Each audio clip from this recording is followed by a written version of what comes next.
বৈরী আবহাওয়ার কারণে পর্যটক শূন্য হয়ে পড়েছে কক্সবাজার। গত কয়েকদিনের বৃষ্টি এবং ঝড়ো হাওয়া সহ সমুদ্র উত্তাল থাকায় ব্যস্ততম বিচে দেখা মেলেনি দর্শনার্থীদের ভিড়। যেখানে প্রতিদিন লাখো পর্যটকের পদচারণায় মুখরিত হয়, সেই মেরিন ড্রাইভ বিচ রোডের হোটেল রয়্যাল টিউলিপস এর সামনের রাস্তা এবং মেরিন ড্রাইভ বিচ আপনারা দেখতেই পাচ্ছেন সম্পূর্ণ ফাঁকা।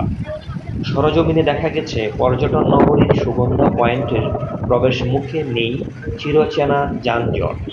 সকাল থেকে বৃষ্টি হওয়ার কারণে Sugandha beach, Laboni beach, marine drive, Sugandha beach, Laboni beach, marine drive beach সহ ইনানি বিচে আজও তেমন জনসমাগম ছিল না।